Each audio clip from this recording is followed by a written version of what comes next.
Pro Group Management, workers' comp that works for you.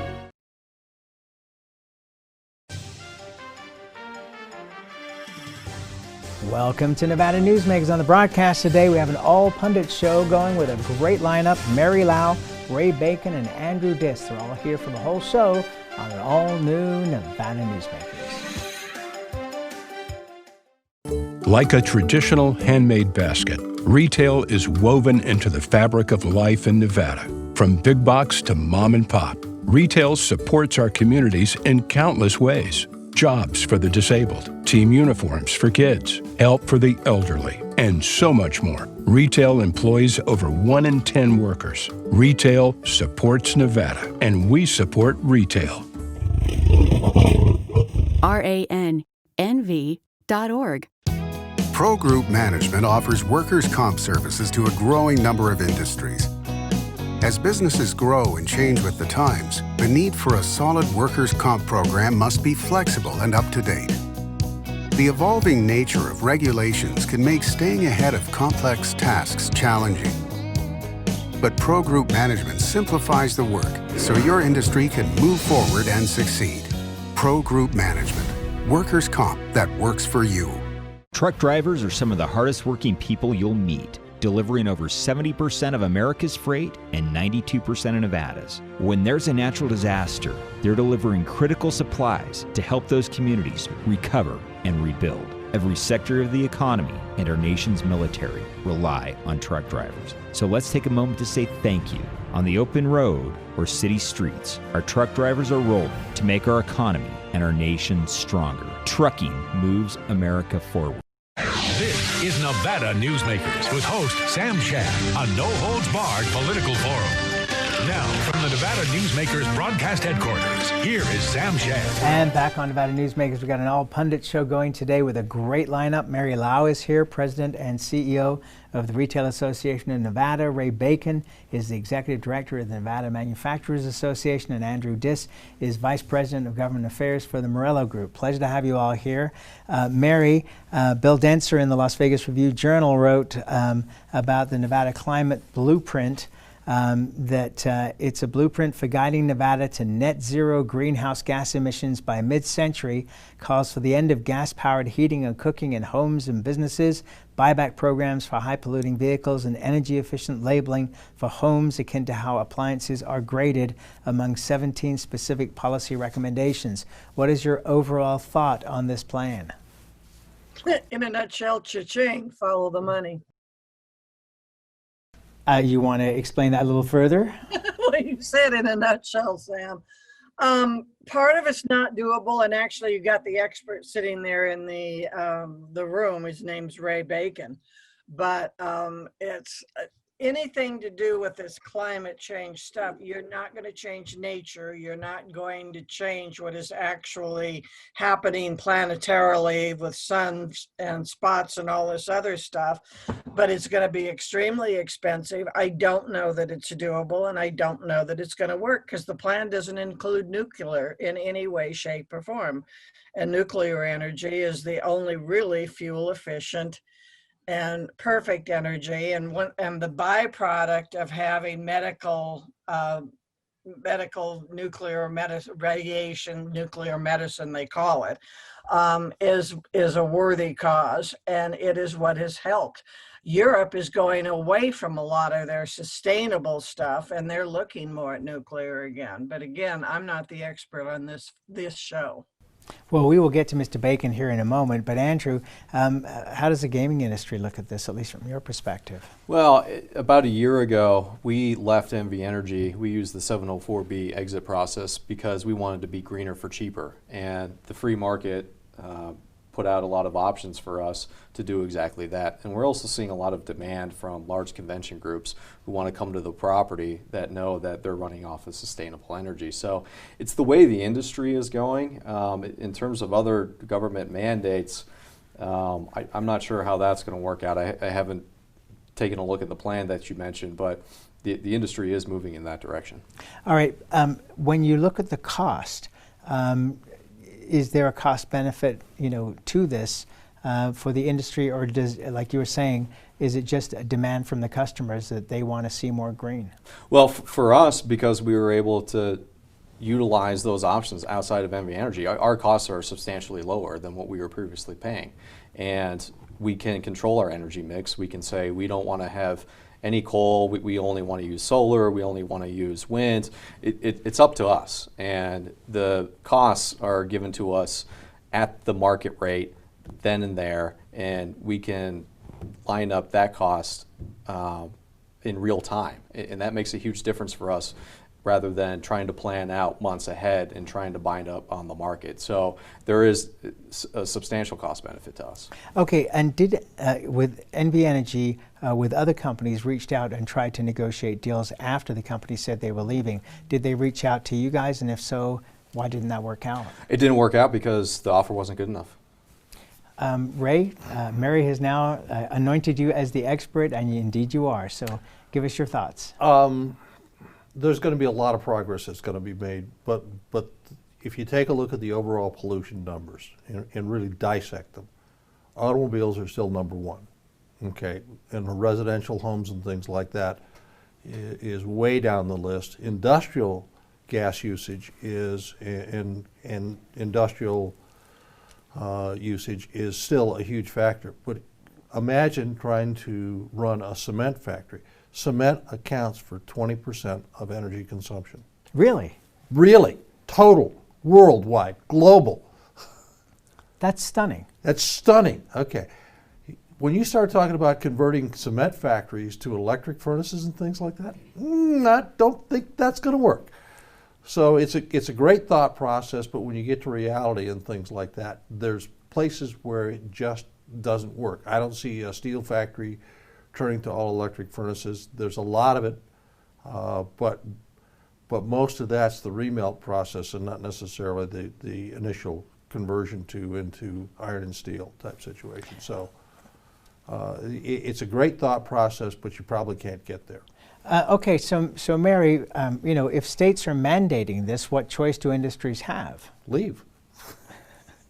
Well, what they've done typically in the government, and Andrew, thank you for bringing that up, is they killed any energy aggregators. They killed the way it was done in Texas and stuff. They haven't passed the bills that allow people to aggregate and allow people to get a cheaper price. So you're still stuck in a system that they're demanding a change to, but it's going to cost the average taxpayer more money because they will not put it in a way that is most effective and cost effective for everybody. Right now, we're too busy subsidizing, and too many people are making too much money in the wrong direction. Andrew, one of the things that's mentioned in this blueprint is that, you know, for example, you won't have a gas cooker at your house. I personally am totally against this just on that basis alone. Do you not think that the public is going to respond very negatively to this, especially increased costs? I mean, to be serious for a moment. Yeah, to use that example, Sam, I don't know how you're going to be able to do a big commercial kitchen operation only using electric and not using gas, because it makes a huge difference when you're cooking for mass amounts of people. But at the individual residential level, absolutely. I use gas, and it's a huge benefit. But when you get down into the weeds and you're trying to tell people what you can and can't do, what kind of appliance you can and can't buy, that's where you're going to start to see some pushback. One of the other things, Ray, is that a lot of these things are being pushed by people who will not be in office 50 years from now, 25 years from now. And so it's easy for them to say, yes, you know, this is the goal. But you know, when we're actually getting there, it starts to fall apart, doesn't it? Yeah, when we get down to the short strokes and things like that, that's when it's falls apart. If you go tell the people in California that we're going to have to double the number of transmission lines that we have across the state, especially through the wooded areas and the forested areas and things like that, to get to the transmission levels that you're going to have to do that, I'm guessing right now that you know, there's a whole section of California, it's called all the mountain areas and a big chunk in the south. I'm guessing you can't sell that program there, because quite frankly, PG&E and SoCal Ed have both done a terrible job of managing their transmission lines. Mary, a lot of people are saying that Governor Sisolak basically looks at what Governor Newsom is doing and wants to copy it here. Do you share that view? Well, it's an interesting thing to observe, but they are part of the Democrat Governors Association. So they're doing what the association does. I mean, it's not the buddy system that it's been implied to be between Newsom and Sisolak. A lot of the stuff is a lack of guidance and a lack of knowledge because we've had such turnover.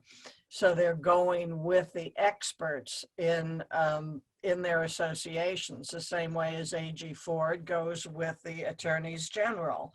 I mean, all of this stuff is being run by think tanks. And we did sign an agreement on COVID to work together with the Western states. And so that's a repetitive thing too. It appears that way, and it's a funny meme, but politically, I don't think it's true. Andrew, one of the things that the Democrats have looked at post this election is the concerns that people had about several of the programs that they were pushing during the election cycle, at least on the left side of the Democratic Party, the extreme left, things like the Green New Deal. As the costs start to come out, as we're seeing in this discussion today, do you think that Democrats are going to have to take another look at this and perhaps back off a little bit? Yeah, absolutely. I mean, when you see the amount of stimulus that the country has spent in the last year, the bills start to add up. And if you add a gargantuan new government program like the Green New Deal to that, we're never going to be able to pay for it. I mean, you talk about the benefits, but how do you get to that point where it's going to be paid for? Is private industry going to pay for it? Is the government going to pay for it? And a lot of these plans just aren't based in reality. And Ray, when you look at China, India, they are looking at their own industrial revolution right now, and they look at the United States and say, you had yours at the beginning of the 1900s. You don't get the opportunity to tell us that we can't have ours. Well, and that's the point. When I mentioned that 20% of total energy consumption is concrete, the big chunk of that is in India and China, quite frankly, a lot more than it is here. And we're still growing a lot too, but there's the number of cement factories in China in one province is more than we have in total in the entire country. And a whole bunch of our cement monkey business is now done because of energy consumption, because of pollution. Cemex is the largest, I think the largest producer total in this country as far as delivered cement, and their cement factories are in Mexico. And so consequently, we're playing apples and oranges. We're moving the pollution and moving the power consumption and things like that to meet energy goals, but that doesn't mean the total energy picture changed one iota and things like that. So you can't get the numbers that you need to get to without doing some major things that the environmentalists are going to go nuts. We have all kinds of fall in this place as far as water and stuff like that. Yeah, it doesn't run all year long, but we probably would need another 20 or 30 hydro projects in this country to make up for the nighttime power usage. And can you see that happening in rural Nevada? Not a chance. Mary, isn't this where energy credits come in, where we don't have to do the savings ourselves, but we get the credits and sell them, and therefore it helps our bottom line? I mean, Tesla would be a good example of that. Well, bigger companies, I said, follow the money again. Bigger companies can take advantage of this, but it's always the middle income taxpayers that suffer the load. Some people can, some people can't. So it's not a benefit for all, although they're saying, saving the planet Earth is a benefit for all, that kind of stuff. But the blueprint that is laid out for something like this does not really help everybody at every step of the way. And it puts the United States back in the position of spending the money for other countries to clean up their act. So I see the point. I see where there's the very, very, very smart thinkers, the Elon Musks and stuff like that, with enough money or enough government subsidies to be able to take advantage of it, but it still doesn't trickle down. and the inconvenience, we're going to start seeing brownouts and everything else before this stuff is all over. Well, and Andrew, we did see that this summer with PG&E having to cut back and shut off power, and then NV Energy having to respond to that. So, I mean, this is not something that is... Let me correct that. Go ahead. PG&E making the decision to cut power, not having to cut power. They made the decision to cut power and things like that. They didn't have to cut the power off. So they didn't, because they couldn't stand the liability of another fire. Okay, Andrew, you get the last word. Well, that does create energy imbalances that do affect us because we import energy from Idaho, California, surrounding states. So it does have an effect on Nevada consumers. All right, let's take a break. We'll come back with this great panel after this timeout. Can't do it. Stupid, like my mom. We can't do anything at Mommy's because you won't pay child support. Dad said you cheated, and he's not even sure he's my dad. Mommy said you left both of us, so she isn't gonna let me see you. I look just like my father. I'm divorce attorney Marilyn York, and I may represent men, but hate has no gender, only casualties. Please, stop sacrificing your children in your war against your ex. Because of UMC, I'm putting my free time to good use. Because of UMC, she keeps me on my toes. Because of UMC and this guy, I'm here. UMC, the highest level of care in Nevada. The signs and symptoms of cataracts can start out small with subtle changes in your vision. So don't wait. Be proactive and take your vision into your own hands. If you're experiencing the onset of cataracts or just have questions, contact your eye care professional or call Eye Care Associates of Nevada today. Dr. Hiss has years of experience specializing in the surgical correction of eye disorders and has completed over 84,000 vision correcting procedures. At Eye Care Associates of Nevada, we'll change the way you look at the world.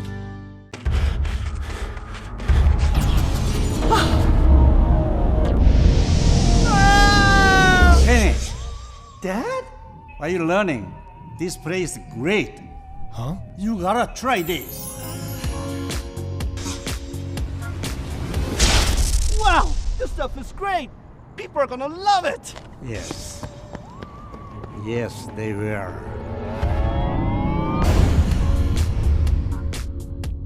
This is Nevada Newsmakers.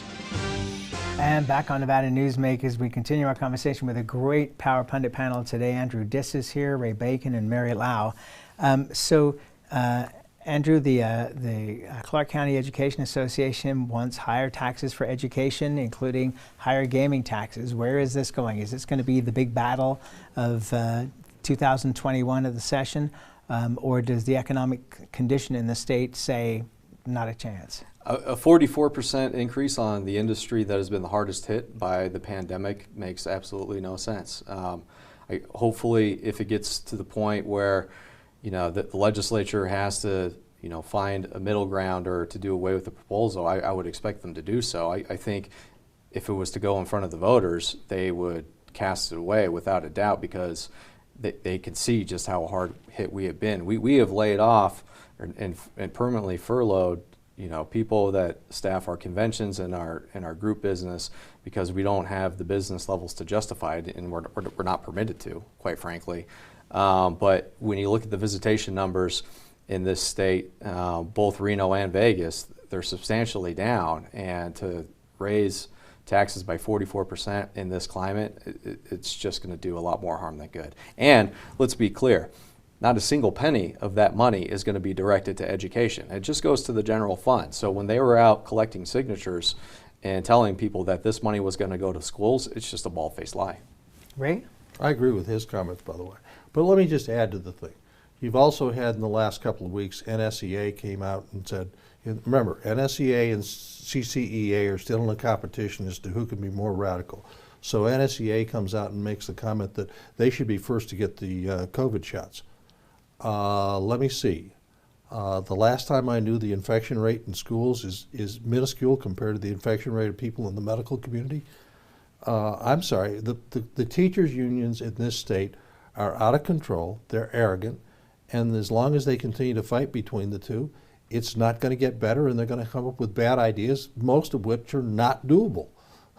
Okay, but Mary, when you look at the makeup of the legislature and the majorities for the Democrats, you know, who are they more concerned about, the gaming industry or the teachers industry? The progressive industry.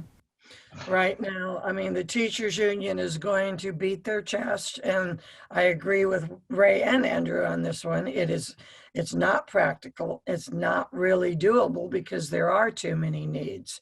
Now, right now, you know, there's been subsidies that have moved into those areas. They're, you know, Sunday, I think it was, Mitch and Nancy Pelosi were talking, trying to move something forward. It becomes a moot point if the state gets bailed out of expenses. But right now, there's too many needs and too many masters because the Democrats in office have turned a little bit more progressive. You can see that in their committee assignments and stuff like this. But there's too many places, and we're really doing with that ubiquitous shortfall again. It's a shortfall to the increased budget requests that people are putting in, as well as a shortfall that was what was there. So when you talk about draconian cuts, you're talking about a cut to their wish list, you know, and it's the same game that we always play, only this time there's no people with any more blood to give. Andrew's absolutely right. Gaming can't give any more. Mining made their own deal. Mining's still working on something that happened from the legislative, the special sessions. But right now you've got too many places to put too many things. And CCAE has bought themselves a lot of trouble by doing what they've done. And we're not even in the classroom yet. We're not going to be in the classroom for a while. So I think they need to rethink their strategy, because I believe even the public is going to oppose trying to tax more people and put more people out of work. All right, let's take another break and we'll be right back. Dimitri Prine here for Design Outdoor. Come visit Design Outdoor's store and backyard to see our wide selection of fire pits, barbecues, and pizza ovens, natural stone water features and fountains, and frost-proof pottery. Our store and backyard are located at 11600 South Virginia, just north of DeMonte Ranch Parkway. Visit designoutdoor.com or call us at 851-9499. Can't do it. Stupid, like my mom. We can't do anything at Mommy's because you won't pay child support. Dad said you cheated, and he's not even sure he's my dad. Mommy said you left both of us, so she isn't gonna let me see you. I look just like my father. I'm divorce attorney Marilyn York, and I may represent men, but hate has no gender, only casualties. Please, stop sacrificing your children in your war against your ex. Hi, I'm Dave Newman. Remember me? I used to be the house detective, and now I'm a realtor, full-time at RE/MAX Realty Affiliates. A lot of people ask me, how's the market? You know what? It's fantastic. If you're even kicking around the idea of buying or selling, give me a call. Let's talk about it. Call me at RE/MAX Realty Affiliates and just ask for the guy who used to be the house detective, Dave Newman. Everyone is talking about opioids, but they're not the only drugs that can be harmful if taken in large quantities or not as prescribed. You also need to be aware of side effects from anxiety drugs, muscle relaxants, sleep aids, and stimulants. Mixing prescription drugs with other drugs or alcohol can be dangerous. If you take Ambien with a glass of wine, it may be enough to stop you from breathing. Prescribed drugs can be just as dangerous as illegal drugs. Take medications only as directed. This is Nevada Newsmakers. And back on Nevada Newsmakers, we've got an all-pundit show going here, a great one with Andrew Diss, Ray Bacon, and Mary Lau. Andrew, you had a follow-up point. point. Yeah, Sam, I was just going to say that I hope what this does is it sparks a conversation about what you can and can't say to somebody when you ask them to sign a petition. Because I was approached on both the gaming tax and the sales tax increase, and the person's sales pitch to me was that all this money is going to go to education, it's going to go to the schools, when not a single penny of it is actually slated to do so. So hopefully the legislature attaches some more stringent requirements on what people can and can't say. And what do you think the chances are of that happening, Ray? Let me just add on this whole thing. By 30 seconds. If the state of Nevada had an education system that was among the top 10 in the country, I think they'd have a case. But as long as we're in the bottom 3 in the country, they don't have a case. If you take a look at what goes on in some of the charter schools, Eva Moskowitz, anybody that's out there, go read something that Eva Moskowitz has done, because she's taken the buildings that were obsoleted and no longer in use in New York City and busting every rule in the world and just producing kids from high minority districts that are going to college. And so consequently, it can be done. It's just not done here. And with a little pounding of the table, Ray makes his point. Mary, you get the last word. What he said, what they both said. I agree with it completely. And we have not changed education. We have to change initiative petitions. We have to clean up election laws. This last election showed it. I mean, half the world is not going to believe the results, no matter which way it is and will be. And that's where we have to leave it. Thank you all very much. Terrific show. We'll be right back. Brian Culpa Photography was born in the rolling hills of Massachusetts, and now he can help you experience the stunning beauty of Nevada in a whole new way through the power of flight. Flying has always been a passion for Brian, and at Brian Culpa Photography, he can make your imagination soar. Brian has the creative mind and tools to tell your unique story. Experience the bird's eye view at brianculpaphotography.com. Hi, my name's Marilyn Miner, and I'm sure you'd agree that Nevada's a very special place to live. I was born here, and my husband and I have raised our family here. I feel it's a privilege to live and work in the Truckee Meadows. I especially enjoy helping my clients reach their real estate goals. Sometimes the smallest details provide the greatest satisfaction. I'd be complimented to talk to you about your next move. Call Marilyn Miner at Dixon Realty, 742-1280, or log on to marilynminer.com. Safety. We all think about it. You think about it when he buckles in, when you check your mirrors and put away your phone. RTC thinks about safety too. In fact, we create it. Center turn lanes mean fewer blind spots. Bike lanes keep cyclists and you safe. Roundabouts reduce injury collisions, and all these crosswalks are designed to keep families like yours safe. Safety is your priority, and it's ours too. Every day, in everything we do. Pro Group Management specializes in providing industries with the necessary components to satisfy and exceed workers' comp requirements. Every business has unique needs and specific regulations. Pro Group Management stays ahead of the curve, providing up-to-date services to keep your industry in top form. Discover how we simplify your tasks, improve efficiency, and reduce expense to keep you moving in a positive direction. Pro Group Management. Workers' comp that works for you. You can now watch Nevada Newsmakers on YouTube. Just go to YouTube and search for Nevada Newsmakers and become a subscriber. We'll see you on the next broadcast. Thanks for watching and listening.